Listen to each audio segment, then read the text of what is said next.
धन्यवाद भाई, आप बढ़िया चित्र बना करके लाए हो, धन्यवाद आपका। उधर एक छोटी बच्ची भी कुछ लेकर के आई है, जरा कलेक्ट कर लीजिए। इधर भी दो सज्जन दिख रहे हैं।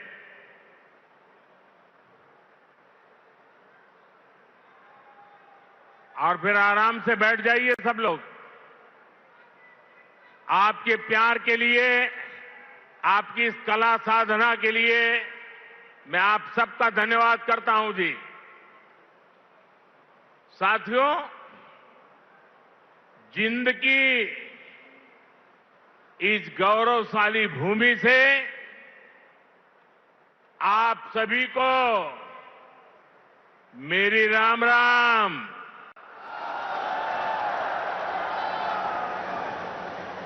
आज इस पवित्र धरती पर आकर मन गदगद हो गया है। यह कोई साधारण धरती नहीं है। यह धरती इतिहास, वीरता, धर्म और गौरव की धरती से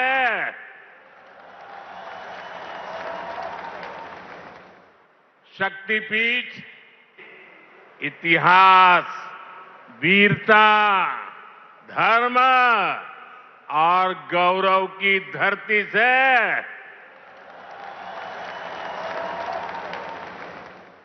शक्तिपीठ माता जयंतिया का नाम और आशीर्वाद इस शहर पर बना रहता है। और मेरे लिए तो जिंद आना पुरानी यादों का झरोखा खोलने जैसा है। मैं बैठे बैठे कई चेहरे देख रहा था, पुराने, सारे परिचित चेहरे। बहुत लोग होंगे जो क्लेम करते होंगे कि मैं उनके स्कूटर पर जिंद में आया करता था। कई दशक पहले मैं संगठन के काम से पहली बार जिंद आया था। फिर आप लोगों ने मुझे जो अपनत्व दिया,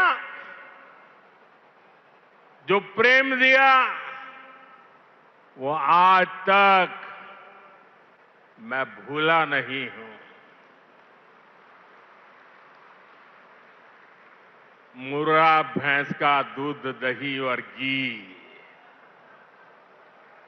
जिंद का देसी बुरा और यहां का घेवर, ये वो यादें हैं जो जिंद से जुड़ ही जाती है। साथियों, इतने वर्षों में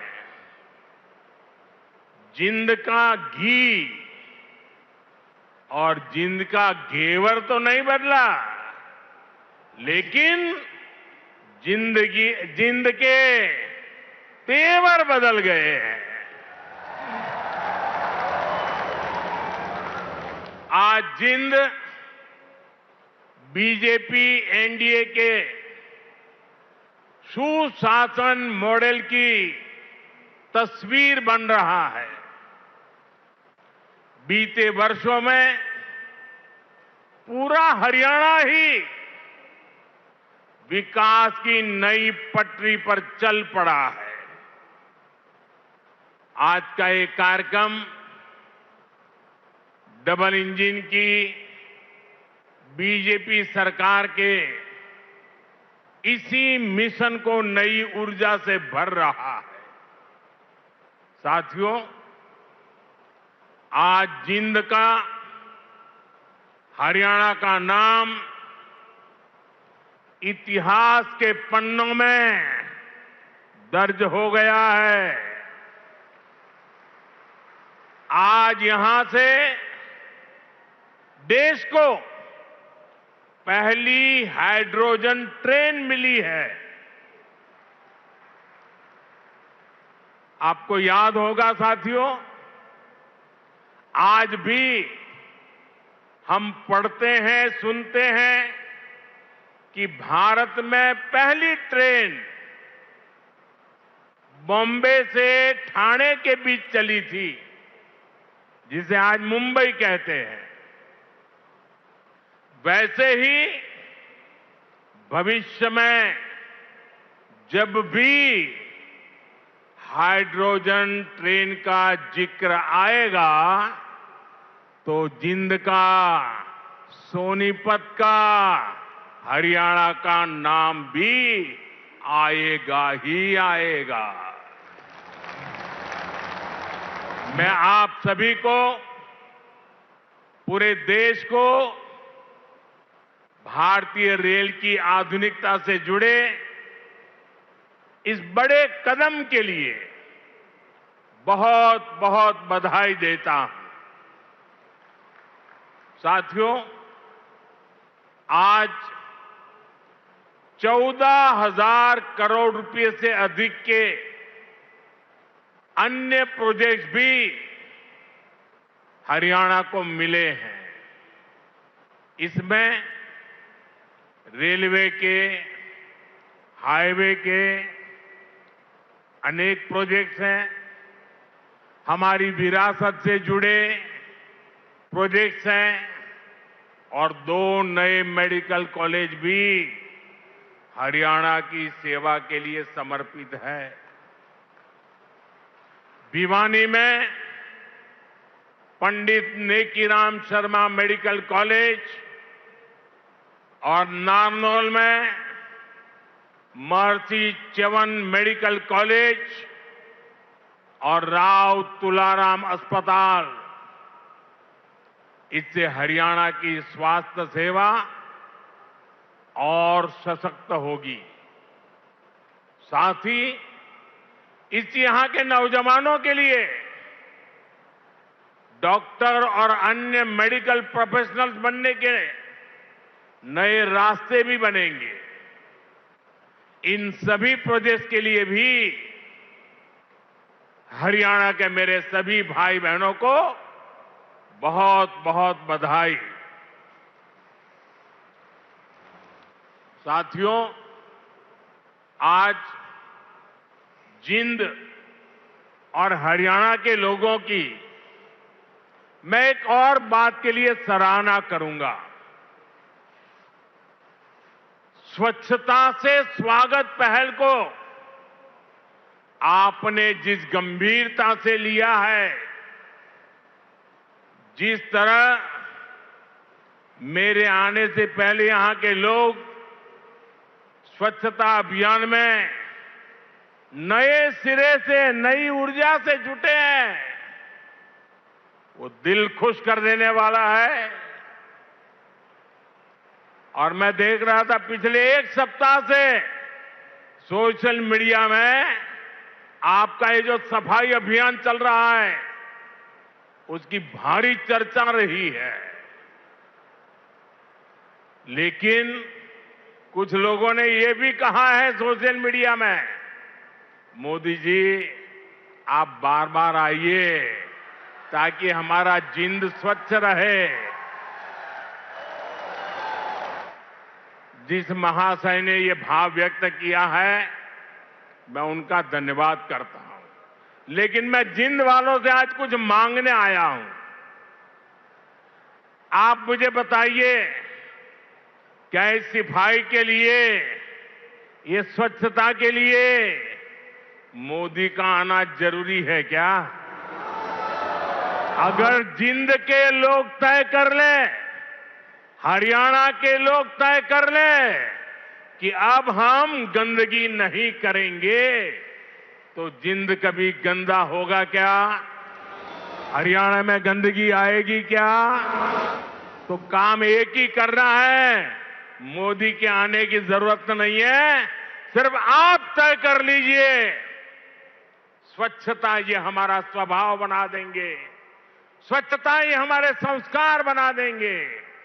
हम स्वच्छता को इसी तरह अपनी हर दिन की जिंदगी का हिस्सा बनाएंगे। साथियों, अगर हम रेलवे के इतिहास पर नजर डालें तो पाते हैं कि 19वीं सदी के रेलवे की पहचान स्टीम इंजन से बने थे। 20वीं सदी की पहचान डीजल और बिजली से चलने वाली रेल बनी और अब 21वीं सदी की रेल हाइड्रोजन से चलने वाली है।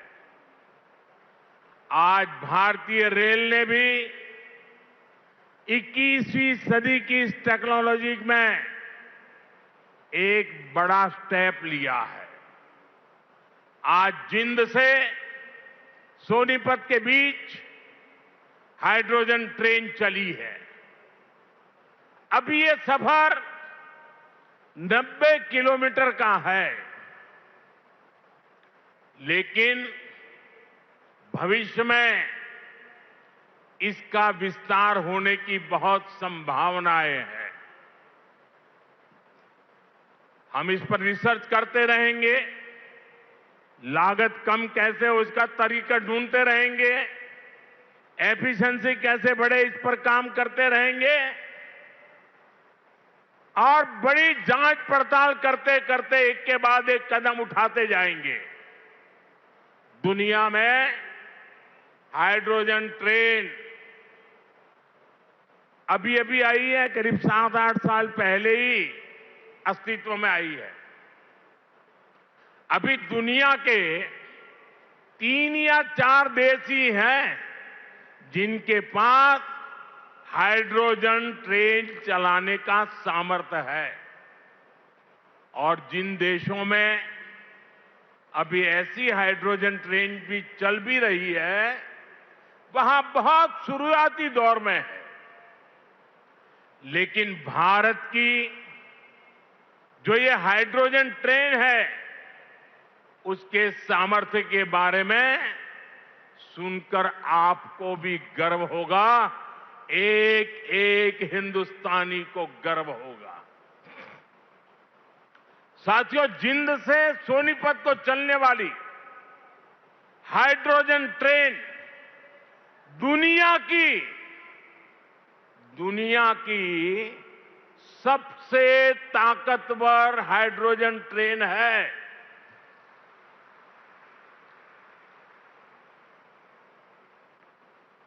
ये हाइड्रोजन ट्रेन 3200 हॉर्स पावर की है, 3200 हॉर्स पावर।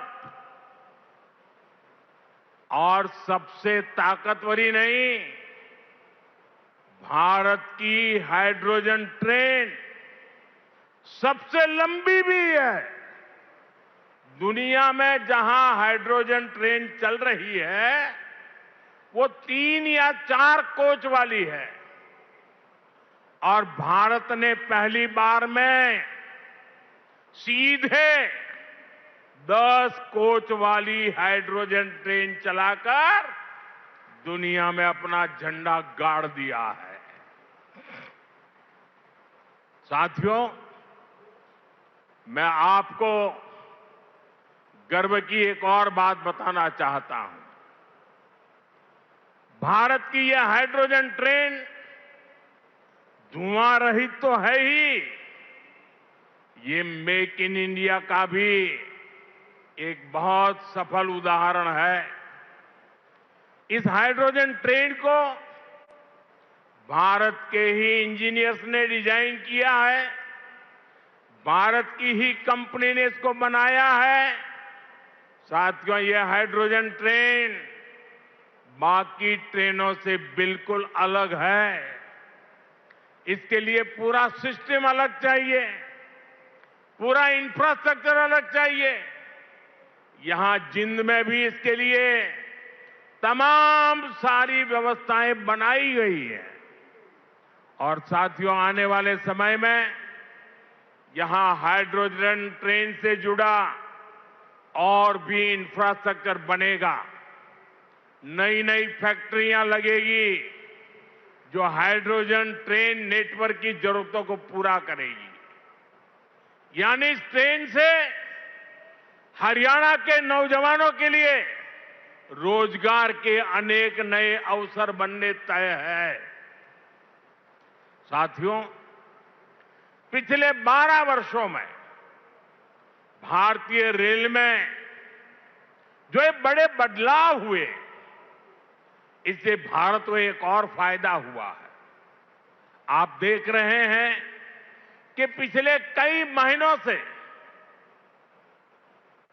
पश्चिम एशिया में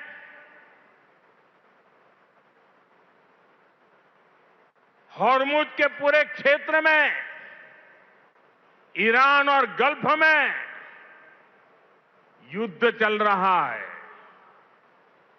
और जिस समुद्री रास्ते से, हॉर्मुज से भारत बहुत बड़ी मात्रा में पेट्रोल, डीजल, एलपीजी गैस, हमारे किसानों के लिए खाद उसी रास्ते से आता है, उसी समुद्री मार्ग से आता है। लेकिन पिछले 3-4 महीनों से ये रास्ता निरंतर युद्ध का मैदान बन चुका है, संकटों से घिरा हुआ है। साथियों, अगर 2014 से पहले अगर ये स्थिति आती तो आज हिंदुस्तान का रेलवे का काम पूरा का पूरा ठप पड़ा गया होता, क्योंकि उस समय 2014 में देश का बहुत बड़ा हिस्सा था, ऐसा था जहां हमारी ट्रेनें सिर्फ और सिर्फ डीजल से चलती थी। अब आप सोचिए, अगर डीजल आना बंद हो गया होता और डीजल से चलने वाली ट्रेनें कैसे चलती, देश कितने बड़े संकट में आ जाता। लेकिन साथियों, 2014 की स्थिति नहीं है ये मोदी है।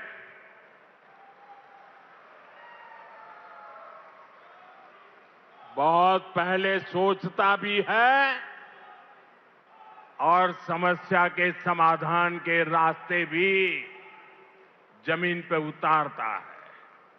आप सोचिए, भारतीय रेल के बिजलीकरण की शुरुआत, ये सुनकर के भी ये चौंक जाएंगे आप लोग। बिजलीकरण की शुरुआत 1925 में हुई थी, यानी करीब 100 साल पहले। 1925 से लेकर 2014 तक, यानी करीब 90 साल में पूरे देश का जो रेल नेटवर्क था, उसका सिर्फ 30%, 30%, 1/3 से भी कम रेल नेटवर्क का बिजलीकरण हो पाया था। 70% क्षेत्र डीजल से चलता था और जिस गति से 90 साल में 30% काम हुआ, तो 100% होते होते 300 साल लग जाते, 200 और लगते। भारतीय बिजलीकरण रेलवे का शायद नहीं हो पाता, डीजल से ही रेल चलती। लेकिन बीते 12 वर्षों में भारत के करीब 99%, 99% रेल नेटवर्क का बिजलीकरण हो चुका है। हरियाणा में रेल नेटवर्क का 100% बिजलीकरण हो गया है।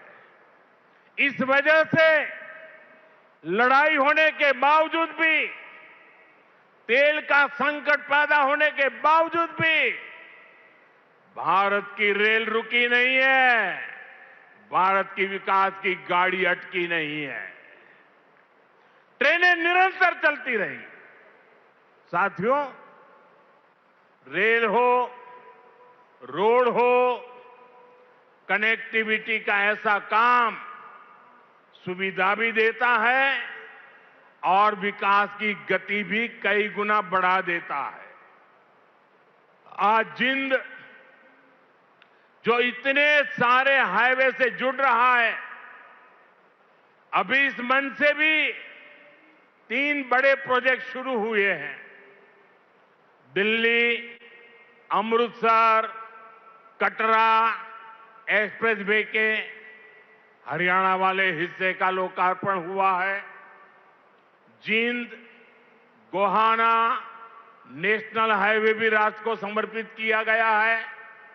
इसके अलावा अंबाला काला आम 4 लेन से भी हरियाणा और हिमाचल दोनों राज्यों के लोगों को बहुत सुविधा होगी।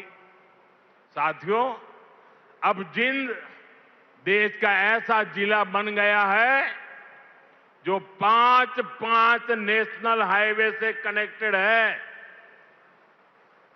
ऐसी कनेक्टिविटी से यहां के किसानों और पशुपालकों की उपज को बड़ी मंडियों तक पहुंचाना आसान और सस्ता होगा। इससे उद्योगों को बल मिलेगा, पर्यटन को पंख लगेंगे और इससे बड़ी संख्या में नए रोजगार भी बनेंगे। साथियों, आप सभी जानते हैं, अभी मैं कुछ दिन पहले ही इंडोनेशिया, ऑस्ट्रेलिया और न्यूजीलैंड की यात्रा से लौटा हूं। वहां भारत ने अनेक तरह के समझौते किए जिनकी बहुत चर्चा हुई है, लेकिन एक विषय ऐसा है जिस पर उतनी बात नहीं हुई। ये विषय मेरे देश के और विशेषकर हरियाणा के युवाओं से जुड़ा हुआ है और वह विषय है खेलकूद, स्पोर्ट्स। साथियों, ऑस्ट्रेलिया और न्यूजीलैंड में वहां की सरकारों से स्पोर्ट्स को लेकर मेरी व्यापक चर्चा हुई है। इन दोनों देशों के साथ मिलकर आने वाले समय में हम स्पोर्ट्स इंडस्ट्री, खिलाड़ियों की ट्रेनिंग, ऐसे अनेक मामलों में बहुत सारा काम साथ मिलकर करने वाले हैं। इससे हरियाणा के युवाओं को भी बहुत लाभ होगा। साथियों, आज भारत में स्पोर्ट्स को फिटनेस और रोजगार का बड़ा माध्यम बनाया जा रहा है। हमारी सरकार ने नई नेशनल स्पोर्ट्स पॉलिसी, खेलो भारत नीति भी बनाई है। खेलो इंडिया अभियान से लेकर टॉप स्कीम तक आज खिलाड़ियों को अभूतपूर्व सुविधाएं मिल रही हैं। उन्हें हजारों रुपयों की आर्थिक मदद दी जा रही है। यहां हरियाणा में भी भाजपा सरकार खेल और खिलाड़ियों को बहुत प्रोत्साहन दे रही है। साथियों, आज ये कार्यक्रम भले हाइड्रोजन ट्रेन का है, दूसरी विकास परियोजनाओं का है, लेकिन मैं आज यहां के नौजवानों से एक और बात भी कहने आया हूं। आप सभी जानते हैं, साल 2030 में भारत कॉमनवेल्थ गेम्स को होस्ट करने वाला है। 2036 में ओलंपिक गेम्स भारत में हो, इसके लिए भी हम पूरी तैयारी कर रहे हैं। इसलिए हर खिलाड़ी को जोरदार तैयारी करनी है, पूरा दमखम लगाना है। मैं आपको विश्वास दिलाता हूं कि डबल इंजन की बीजेपी सरकार आपको हर सुविधा देगी और जो 36 के ओलंपिक को देखना चाहते हैं, आज जो 5 से 12, 15 की उम्र के बच्चे हैं ना, हमें उस पर ध्यान केंद्रित करना होगा। और एक बात और भी बता दूं, आने वाले समय में अहमदाबाद में world police and fire games जो होने वाली है, मैं हरियाणा के साथियों से कहूंगा कि आप इसके लिए भी खूब तैयारी कीजिए।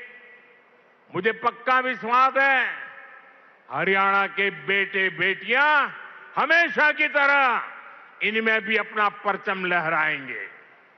साथियों, हरियाणा की डबल इंजन सरकार सबका साथ सबका विकास के मंत्र पर चल रही है। नायब सिंह जी के नेतृत्व में हरियाणा सरकार यहां के नौजवान हो, किसान हो, बहनें बेटियां हो, सबके लिए बेहतरीन काम कर रही है। बिना खर्ची पर्ची के नौकरी देने का जो रास्ता हरियाणा सरकार ने दिखाया है वो इतना आसान नहीं था, लेकिन ये भाजपा सरकार ने करके दिखाया है। साथियों, यहां के किसानों का हित भी हमारी प्राथमिकता में है। जिंद की मंडी तो हरियाणा की सबसे बड़ी मंडियों में से एक है। डबल इंजन की भाजपा सरकार के कारण हरियाणा के किसानों को बहुत लाभ हो रहा है। पीएम किसान सम्मान निधि से हरियाणा के किसानों को करीब 8,000 करोड़ रुपए मिल चुके हैं। इसमें जिंद के हमारे किसानों को भी 600 करोड़ रुपए से ज्यादा मिल चुके हैं। साथियों, हमारा देश संस्कार और संस्कृति का देश है और ये क्षेत्र तो इस समृद्ध विरासत का बहुत बड़ा केंद्र है। ये जिंद की धरती है जहां महाराजा रणजीत सिंह का गौरव भी है और पांडवों की आस्था भी है। पांडु पिंडारा और रामराय जैसे पवित्र तीर्थ आज भी लाखों श्रद्धालुओं को आस्था के केंद्र है। साथियों, आस्था और अध्यात्म की यही विरासत है जिसे आज का भारत सहजता भी है और अब अगली पीढ़ी तक पूरे मान के साथ पहुंचाता भी है। इसी भाव के साथ आज कुरुक्षेत्र में एक सिख म्यूजियम की आधारशिला रखी गई है। हरियाणा का ये नया संग्रहालय भारत की महान गुरु परंपरा को अगली पीढ़ियों तक पहुंचाएगा। साथियों, हरियाणा अब तेज विकास के पथ पर दौड़ रहा है। खेती हो या फिर उद्योग, ये दो ऐसे पहिए हैं जो हरियाणा को सशक्त कर रहे हैं। आज जिन प्रोजेक्ट्स का शिलान्यास और लोकार्पण हुआ है, उनसे हरियाणा के विकास को और गति मिलेगी और हरियाणा का ये तेज विकास विकसित भारत के सफर को और ऊर्जावान करेगा। इसी शुभकामना के साथ आप सभी को फिर से बहुत बहुत बधाई देता हूं और देशवासियों को भी देश की पहली हाइड्रोजन ट्रेन के लिए अनेक अनेक शुभकामनाएं देता हूं। मेरे साथ बोलिए, भारत माता की, भारत माता की।